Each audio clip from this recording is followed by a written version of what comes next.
Good morning, everyone. Five about safety and personal hygiene. The first report will be Mr. James Sumatra.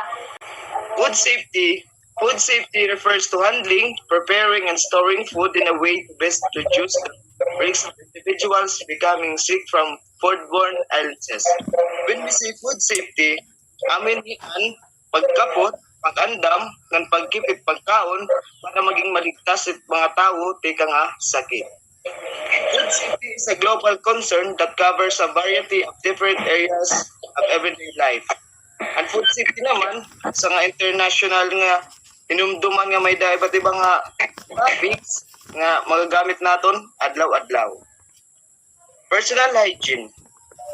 Good personal hygiene is one of the best ways to protect yourself from getting gastro or infectious disease such as COVID-19, colds, and flu. Washing your hands with soap remove germs that can make you ill. Maintaining good personal hygiene will also help prevent you from spreading disease to other people. When we say naman personal hygiene, usay niya, maupay nga personal hygiene or maupay nga paglimpyo halawas. Kay usa nga upay nga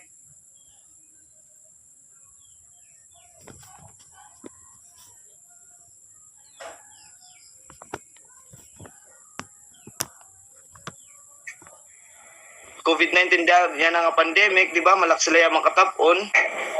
Ay, syempre, anatong paghugasin natin mga kamot, gamit it sabon, labi na kung diri naka antibacterial, mga katanggalin in germs. Napakita imo or haiba nga tawo. Kaya natin kamot, kuhanin niya, ito ang tawag ito. Pwede natin makatula mata, or baba, or irong. Yan mga kasulod na bacteria atong lawas nga magkakakosin sakit. Ano pa kung pag-alaga lawas, makaka-preventa pagpasa ng sakit sa ibang tao. Food contamination and foodborne diseases. Food contamination is a public health issue worldwide, leading to foodborne diseases that affect humans annually. Contamination describes a situation of the presence of unwanted elements that is not appropriate for use. And food contamination naman, aminan malala aton public health issue bugo sa kalibutan kay nakakapekto ya tawo. Amo nagkakaada kita kay tungod ang bakterya na transfer ya sa nga pagkaon, example sugad itong utensils nga waray hugas diretso dayon ging gagamit. Tas may daghihapon liwat kita tika nga pagkaon kay tungod kahilaw or diri maupay kaluto sugad. Food contamination usually happens when foreign particles such as microorganisms, chemicals, and insects are present. Presently, many incidents related to food contamination, food mislabeling, and food safety have been reported, which has attracted increasing attention resulting in foodborne diseases that affect human beings every year. Example nila yan natong bakterya, sugadan na nanabo di datakloban, di ba damo nagkamatay tungodan mga bakterya nga dire kita maaram kung tikang dinan tubig na gagamit nga sugad liwatan bunay nga ni nga yellow dire luto nga nagatagyapon tuhin bakterya. Asyalat kita nagkakasakit kay tungod diri malimpyo nga diri maupay pagluto. Ang kada tuig, pero may ito gin problema na aton bansa. Tapos, tungod na mo na nagkakasakit, tungodan food contamination, kaysa yung pan-era pag-labelin mga food. That's all my report. Thank you. Types of hazard on food. There are three hazards, which is biological hazard, physical hazard, and chemical hazard. The first one is biological hazard. Microbiological hazard include bacteria, yeast, molds, and viruses. So they can pose a threat to human health when they are inhaled, eaten, or come in contact with skin. They can cause illness such as food poisoning, tetanus, respiratory infection, or parasite infection. The second one is physical hazard. Physical hazards include glass packaging, jewelry, pest droppings, screws, and etc. They are most common and are present in most workplaces at one time or another. Our substance are or activities that threaten your physical safety. These include unsafe conditions that can cause injury, illness, and death. The third one is chemical hazard.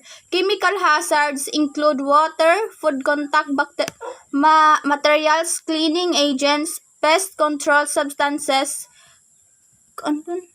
contaminants in environment, agriculture, and process, e.g. and pesticides, biocides, and food additives, is a substance that has the potential to cause harm to life or health.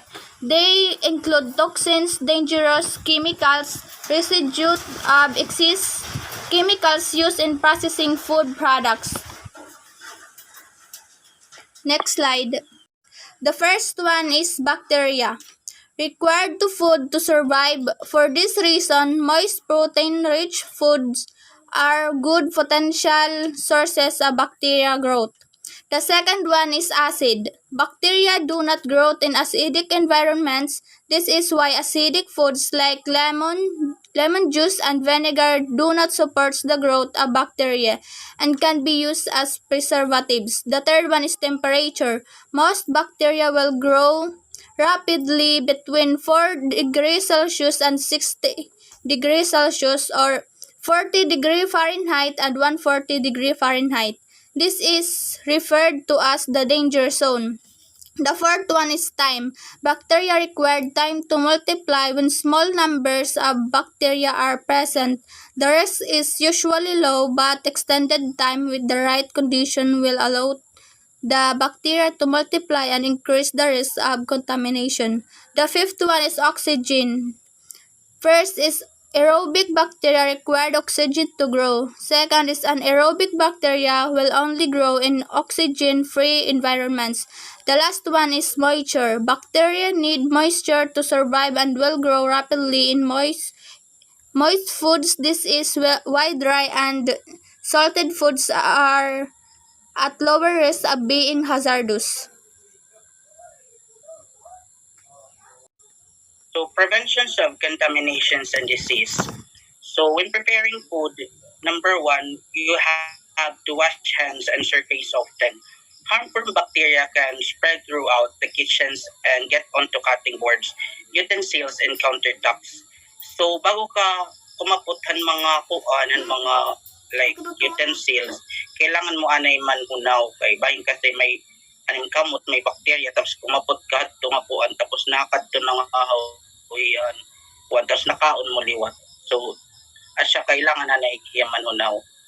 So number two is wash cutting boards, dishes, and countertops with hot soapy water and after preparing each food item and before you go on to the next item. So kailangan mo hiya didi ang mga imo ginamit nga mga like mga pinggan or whatever nga tikang kitchen in hugasan mo yan magpaso nga tubig kay bahing liwat hiya an kuan like kung diri mo hiya ano anin magpaso bahing kasi ada lagyap ang bacteria. So asya ito. So number 3 is you have to rinse fresh fruits and vegetables in running tap water to remove visible dirt and green.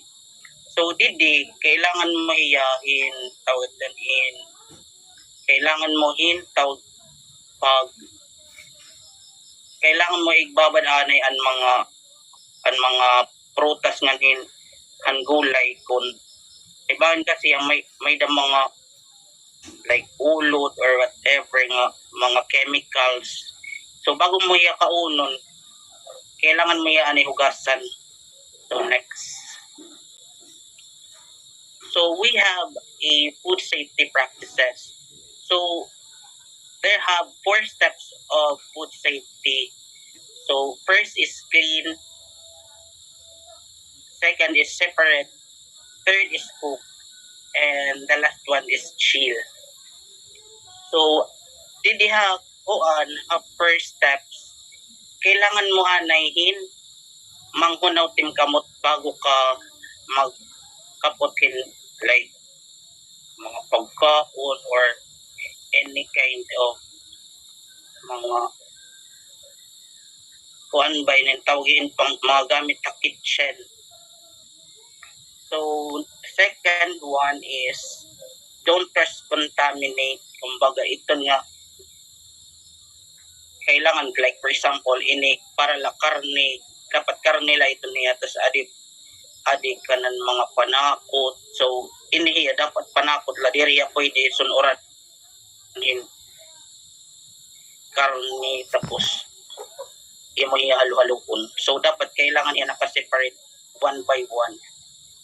So, di naman hot third is you have to cook the right temperature. Kumbaga, like for example, magluto ka, dapat kailangan talaga yung luto-lutuan, diri kay half cook or tuman lang yan na luto kay may cost niya nga makakuha ang tao yung sakit tikang ito nila nga pagkaon. Gusto lang aton.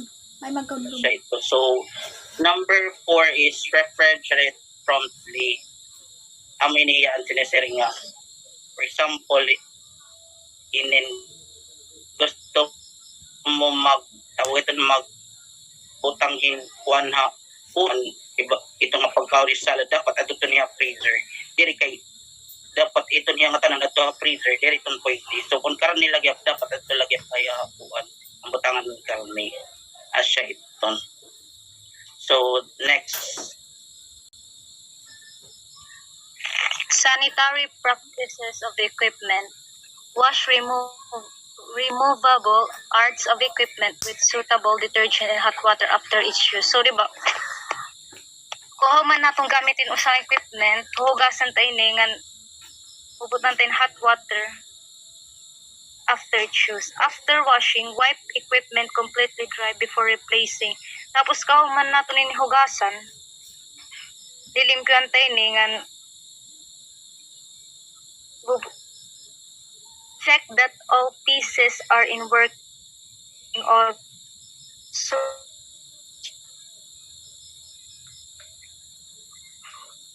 close supervision at work is necessary to ensure careful handling. Repairs must be attended without delay to prevent damage. A weekly, fortnightly, or monthly program for oiling and servicing the equipment to maintain movable parts of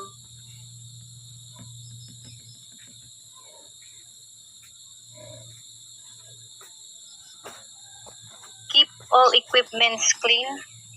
So, kailangan itag gagamito. All equipment coming in contact with food should be kept clean.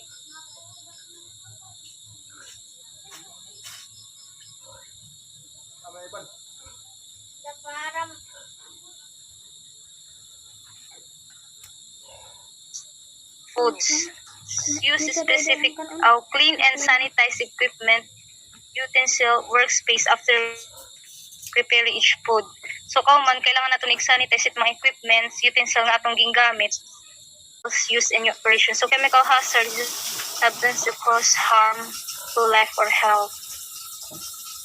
Chemicals are widely used in the home and in many other places. Physical hazards are objects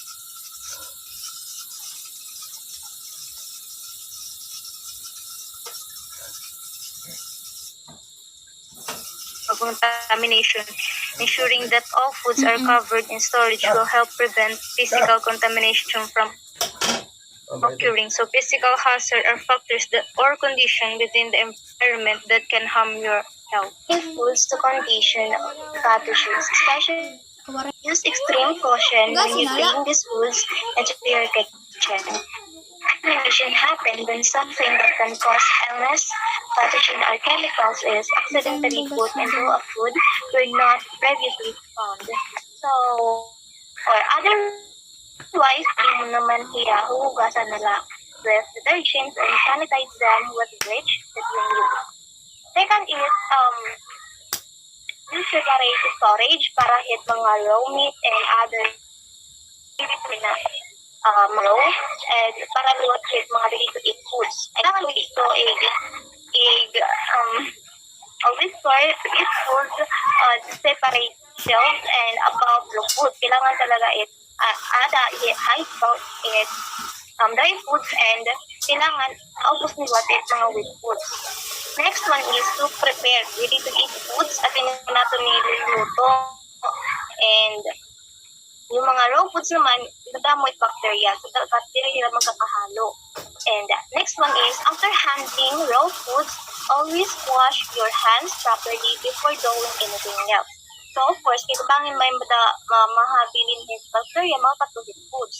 Next is, keeping wiping or cleaning clothes in a container of fresh bleach solution, 30 ml /1 ounce of bleach per 1 L /1 gallon of water when not in use. Next is, use clean utensils, not your hands, to handle cook or ready-to-eat foods.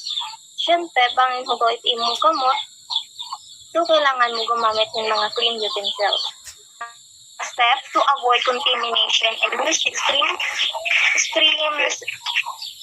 caution para po liwat mga iton mga person na may allergy dili makakabsorb mga bacteria sa ira.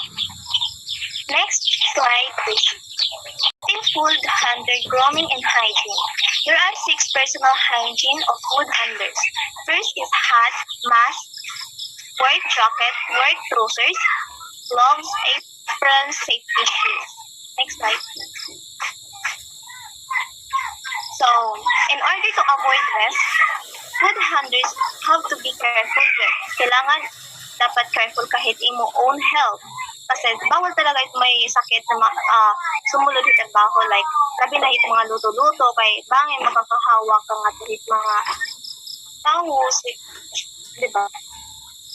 Personal hygiene, dapat kailangan mo i-maintain imo cleanliness. Like, for example, dapat ka maligo adlaw-adlaw, din dapat yung mga nails mo nakakat na.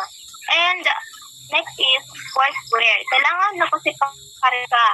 Kunyari, naada ka sa kitchen, dapat may clothes ka para hit kitchen. Ang muna yung mga work jacket, work trousers, to. And dapat light colored hiya. And neat and should not be taken out straight kasi bangin mga bacteria and contamination with food.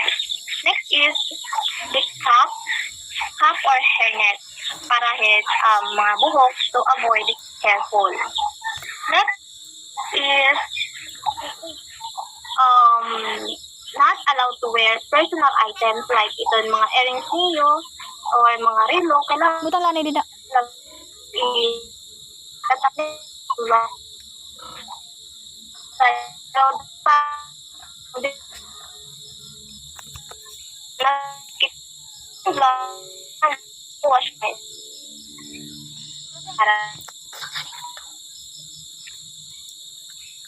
So, HACCP analysis and control and food safety standards. Perform a hazard analysis. Identify hazards to be prevented, eliminated, or reduced. Determine critical control point. Identify CCP's critical control points, where control is essentially to prevent, eliminate, or reduce hazards. Set critical limits. Establish measures to prevent, eliminate, or reduce the hazard at the critical control point so the food is safe. Establish a monitoring system. Establish and implement monitoring procedures at your critical control point. Establish corrective action. Establish corrective actions during monitoring. Establish verification procedures. Establish verification procedures to ensure your program is working effectively. Establish record-keeping procedures.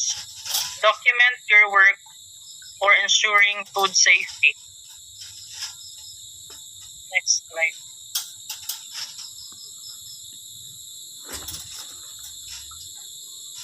Washing and sanitizing soiled dishes and wares. Wash and sanitize any dishes, pots, pans, and cooking utensils that were in contact with flood water. Water for washing and sanitizing must be certified safe to use.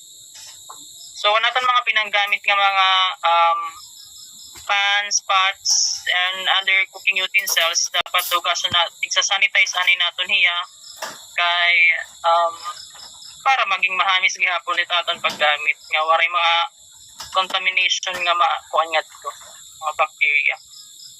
To wash and sanitize, number 1, remove detachable parts such as blades, plastic or wooden handles, and screens. Number 2, wash dishes, pots, pans, and utensils and detached parts in hot, soapy water. Use a brush if necessary. Rinse in clear water after washing. Place items in a wire basket or other container and immerse them in a sanitizing solution. Sanitizing solution can be prepared by mixing 1 tablespoon unscented chlorine bleach in 1 gallon of warm, not hot water. Hot water causes the bleach to dissipate, weakening the solution. Air dry dishes in a clean and sanitized dish rack. Using a dish towel could contaminate the dishes. The next is storage of clean dishes. So number 1 is clean and sanitized food equipment and utensils must be handled in a way that protects them from contaminations. Spoons, knives, and forks must be touched only by their handles. Cups, glasses, bowls, plates, and similar items must be handled without contact with inside surfaces or surfaces that contact the user's mouth. So in this topic, we need to sanitize the food equipment and utensils. Ano nato ighatag ngadtuhan mga guests because kung ighatag nato nila nga dili malimpyo ang mga equipment, possible they will get a food bacteria or bagat makakakuan nilahan food contaminations. And the next one is clean and sanitized food equipment and utensils must be stored above the floor in a clean, dry location in a way that protects them from being contaminated by splash, dust, and contaminants. The food surfaces of fixed equipment must be protected from contamination. Food equipment and utensils may not be placed under exposed shower or water lines except for automatic fire protection sprinkler heads. So, anili what? So, balik-balik lang nga procedure. We need to clean and sanitize the food equipment. Sana nato niya ighatag nato nga mga guests. And also, pag sanitize na naton ang mga equipment and utensils, dapat ikakato naton inihira ha malimpyo. Malimpyo na nakalalagyan. And also, may nagyak mga equipment, kailangan fixed na hiya to protect by the contaminations. Kasi dili gyapon pwede exposure ngadto ha mga alikabok because it will cause makakos gyapituhin maulol. The next slide is utensils must be air dried before being stored or must be stored in a self-draining positions. So nga ni ang utensils kailangan niya naka-store by air dried. Kay to be able nga dili hiya makag-contaminate yung bacteria or dili hiya makaget in any sources ang mga foodborne illness. Pagkat kailangan niya mga tuha self-draining positions.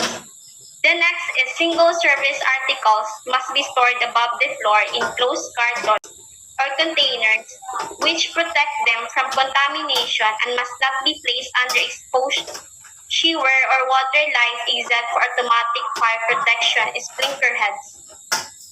So nga niliwat na single-service articles, kailangan niya ma-stored above the floor, close the cartons. Bagat, kung ba ini, bagat closed area bahiya, to be able, the hand containers, ma-protect niya from the contaminations and also, dili ko niya ma-expose sa mga ma-expose sa sewer or water lines. The next is the single-service articles must be handled and dispensed in a manner that prevents contamination of surfaces which may come in contact with food or with the mouth of the users. So nga niya, single-service articles, kailangan niya ma-handle yung maupay and also ma-prevent to prevent the contaminations. Bagat balik-balik labat iya procedures. And also, dapat yung mga kuning contact food ada na pagkaon.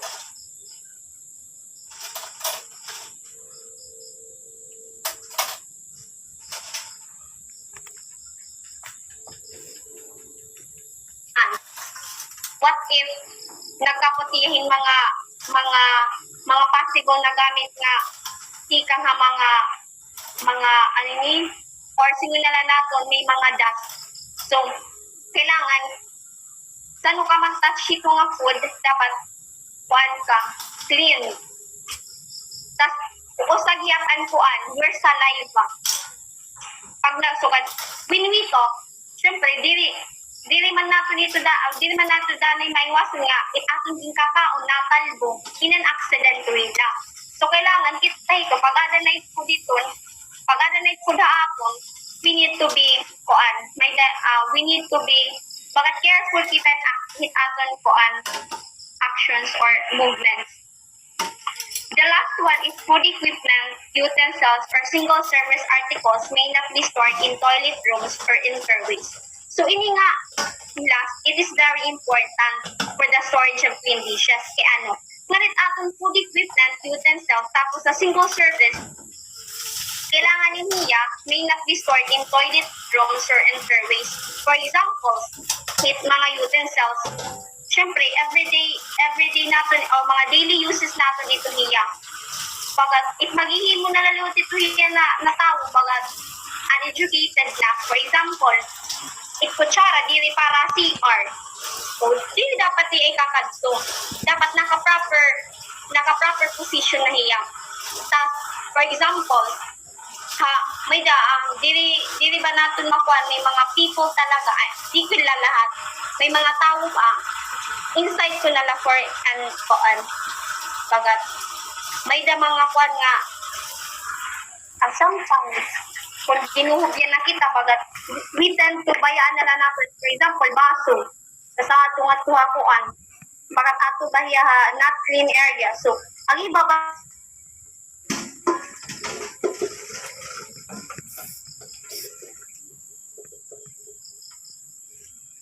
or we are in a kuan na bagat adi kita industry of hospitality. So maaram na kita kung ano proper naton na bubuhaton. If mga bagay na dili dapat ikuan na dili na. The next is safety and accident prevention. So chahan is always wear shoes. So automatic na inin. So para dili kita mga kakarapan or we prevent the accident, we need to always wear shoes. For example, we are working on a factory, di ba? May dito mga nagbubuga man tirahin mga chemical. So, before kita ito mag-enter or mga worker na to, they need to wear shoes. Dili kayo mag-chinelas ka lang. Okay? Possible, mga cause can accidents, kaya di naman proper wearing an imugin gagamit. So, the best practice nga we need to always wear shoes. The next is wear safe clothing. So, for example, so you are working in a factory, hindi kayo naka-sleeveless ka lang. Hindi kayo naka-panstatic na outfit. No, that's not the correct. So we need to wear the proper wear safe clothing. So example, may dahito uniform in every mga workers, may dahito hira sinisiring na proper uniform. So kung katukat na work, so you need to wear that. Dili kay you will make your own rules. Dili dapat mo follow kahit mga guidelines. The next is avoid burns. So, example of that, kit aton panluluto, it aton culinary, it aton kitchen essential na subject. So, for example, saan kita gumamit han aton han gas, tas saan gumamit han microwave, awan ko o han kalan. So, before kita papagamit ni ma'am, gin-check na, gin-papa-check niya. Kaya possible, kung dili kita, for example, itong gas, so, waray na sulat, tas gimpirit paggamita, so possible, bangin niya mag-exploded. So, makakakos siya, yung sunog. So, ito avoid burns. The next is, don't forget to wash your hands. Everyday na ito ninigin bubuhat, dili kita yung mga ngalimot. So, for example, before we eat, tanan nato naging gigiusan, we need to wash hands, especially during the pandemic. Just like what Mr. Sumatra said. Pero kita before kita mag-interact ba kung nalakat kita, nagsasanitize kita, nag-wash kita hands, ngatot aton environment nagingawsan, nakakuha na kita itong bacteria. For example, hangin. Umayda na talaga ito. Bagat forgiven na ito. The next is using different chopping boards of raw meats, vegetables, fruits. So, ininhiyan mo ba? Bagat not all masusunod inihiya kay. For example, nga diha amon balay, kung nag-aatiki pagluluto, so we only use one chopping board. So, ito pa na nga mga practices, which is mali na. Kaya for example, nagtiros kahin karne, tapos matiros kaliwat nga tuwing kanan, kanan mga panakot. So, dili na. Bakit dili na yan nasunod? Bakit mali na yan nga way? So, we need to follow that kay para liwat dili kita makakuha yung bacteria coming from ito nga kay bakit pasal yun nala ito yung tirasan ng karne, titirasan na natin panakot, titirasan ng kung ano-ano la, which is not correct. Makakos dito yan food contamination and bagat makakaadalog kita ito hin sakit. The next is handle hot dishes with care. Handle hot dishes with care. Pagkakaintindi ko yun nga kay di naman nila akong topic, pagkakaintindi ko yun nga for example, ang mga gamit, gisa-sanitize natin. For example, may da-event sa iyo baday, tapos ito yung mga dishes, gingamit hin mga mag-ashiti, for example, humba, kung ano-ano laban ng mga foods. So, kailangan natin ito i-sanitize. Kaya pag di rin natin yung sanitize, possible and ashiti ito, nabaw na. Even we tend to use dishwashing liquid, dili ko dito dili masiring asin nga natanggal na nga ito nga bagat nga aro ashiti, bagat na-stay hiya. Bagat na-remain hiya, bisan pagpuan, for the others, kung nakaka-encounter ito ilang sugad, baka akon, in my real life bagat ako tutak na encounter nga. Pisan mo pag sinabuto ni maupay, tapos, ang ashiti na rin, may dito, bagat, ang mga burubok bagat, naiyan na ang pinggan, bagat natig-aba, bagat nagiging sticky. So, makuri hiya marimove. So, example ito nga, ang moped niya nabuhaton, isa-sanitize. Tapos, pag-sanitize ito, syempre, di rin magpasiring nga, pag mo mahagnaw dayon. So, para luwat, dili kita makakuha ng accident, dili kita masakitan. So, the best thing we do is, ating pagkuha nito, mga sanitizes, pwede kita gumamit possible ano ini? Ano ito? Ano yan? Possible gumamit kita, may dito ano ba ini? Gloves for the bagat gloves ba nga, bagat cotton niya. So, bagat as ito tas gagamiton, kaya para dili kita mapasok. That's all. Okay na.